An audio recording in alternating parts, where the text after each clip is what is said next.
abang-abang semuanya, teman-teman semuanya, nama saya Lila Ramadhani Sukendi. Saya dari Kecamatan Sanggar ya, dari Desa Tore, Kecamatan Sanggar. Saya lahir di sana, terus menghabiskan SD di sana, terus saya SMP-nya waktu itu di SMP 1 Kota Bima, pindah ke Provinsi Jawa Timur di Surabaya. Dan saya kuliah di sana juga, jurusannya manajemen. Jadi saya sekarang sarjana manajemen.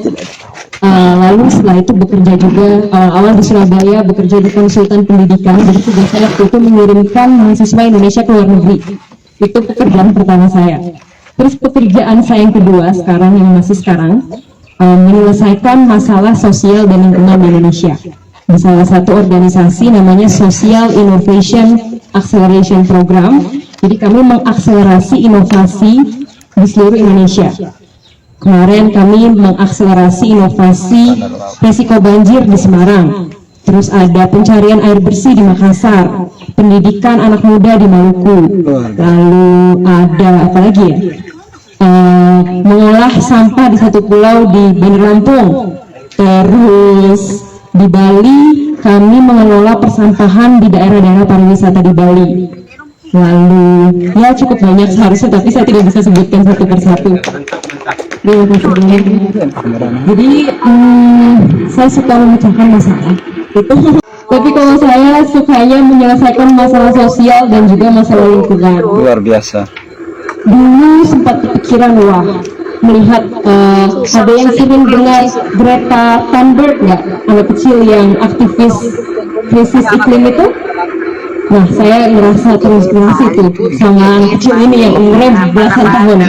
Terus dulu sempat kepikiran jadi gimana ya caranya biar bisa jadi aktivis gitu. Tapi ternyata setelah dipikir-pikir, perubahan itu datangnya lebih masif kalau misalnya kita bisa langsung menciptakan solusi dari akar permasalahan yang ada di daerah gitu. Mungkin dengan organisasi development yang saya kerjakan sekarang, perubahannya juga masif. Tapi setelah saya sadari, politik itu bisa menggerakkan perubahan lebih masif lagi dibandingkan apa yang saya kerjakan sekarang. Jadi politik ini saya melihatnya sebagai sarana untuk membawa perubahan. Politikus itu saya melihatnya sebagai agent of change.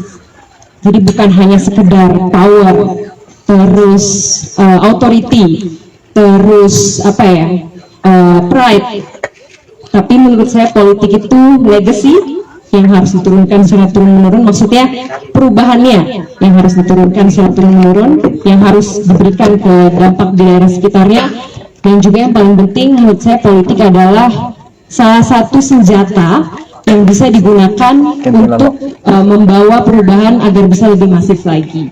Menurut saya DPR itu harusnya tugasnya adalah problem solving, mencari akar masalah di tiap daerah dan membantu masyarakat untuk solve akar masalah tersebut. Saya masih 24 tahun sekarang, lulus aja baru 2020 sebenarnya. Pengalaman kerja 3 tahun, nggak begitu banyak. Tapi yang mungkin yang menggerakkan saya lebih ke perasaan ya, apalagi saya wanita gitu, yang kalau mendengar, jadi saya bisa katakan kalau saya memiliki kemampuan berempati yang besar dan mendengarkan yang cukup baik. Ini bukan sombong, tapi mungkin menjual diri sedikit gitu. Saya gemes aja gitu Kak. Banyak masalah-masalah sosial yang bisa diselesaikan dengan cepat menurut saya, tapi membutuhkan waktu 1 dekade, 2 dekade untuk diselesaikan. Gemes banget, nggak ada yang gerak cepat gitu. Sedangkan representatif yang muda, yang ingin gerak cepat, yang seumuran saya gitu, kalau nggak salah secara statistik di dunia kurang dari 2% bahkan parlemen dengan umur 20-an. Gitu. Terus siapa gitu yang menggerakkan perubahan di daerah saya, sedangkan banyak orang-orang kekurangan air bersih, banyak orang-orang nggak tahu mau makan apa nih besok gitu. Agen perubahannya kurang banyak menurut saya. Jadi saya tergerak secara emosional kalau bisa dibilang ya Pak. Dan memang agak nekat juga, figur-figur yang lebih besar dari saya tentu saja kekuatannya masif. Dan di sini yang bisa saya jual hanya harapan, dan portofolio saya nggak begitu banyak juga Pak. Jadi mungkin yang bisa membedakan saya dengan teman-teman yang lain adalah value kali ya Pak, gitu. Jadi sebagai anak muda yang baru terjun di politik, mungkin bisa dikatakan saya masih cukup naif juga. Itu perlu diakui juga, kalau misalnya masih cukup naif dan juga belum banyak terjun di dunia demokrasi ini. Ketika menjadi politisi adalah integritas dan juga etika dan moral value juga.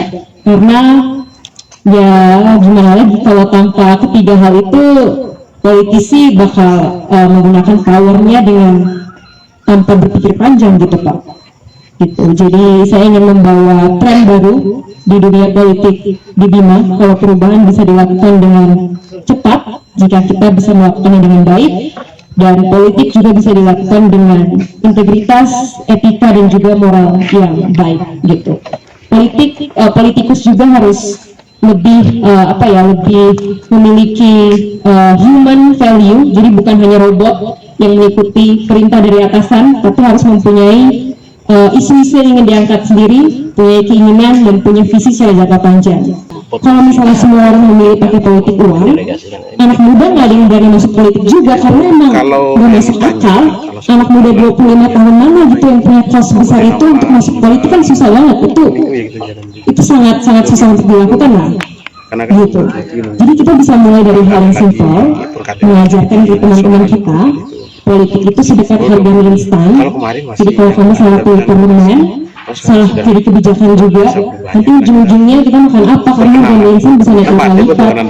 Jadi kita harus bijak, pilihlah dengan hati nurani, bukan karena amplop atau apapun. Jadi mungkin sesuai dengan value saya juga sih, golongan karya, menghasilkan karya, harus ada yang dihasilkan gitu. Jadi Golkar ini memang cukup tengah ya Pak partainya.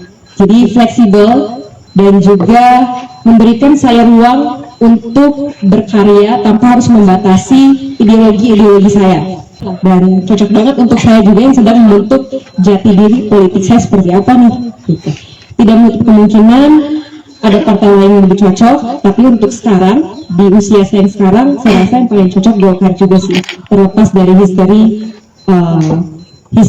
hubungan sebelumnya dengan Golkar seperti apa gitu. Menurut saya seharusnya mulai dari sekarang pekerjaan yang dilakukan oleh Dewan Perwakilan Rakyat ini, pengambilan keputusan yang dilakukan oleh Dewan Perwakilan Rakyat ini harus lebih banyak melibatkan publik. Kalau publik tahu kan bakal susah juga nih dikontrol oleh partai, seharusnya logikanya seperti itu.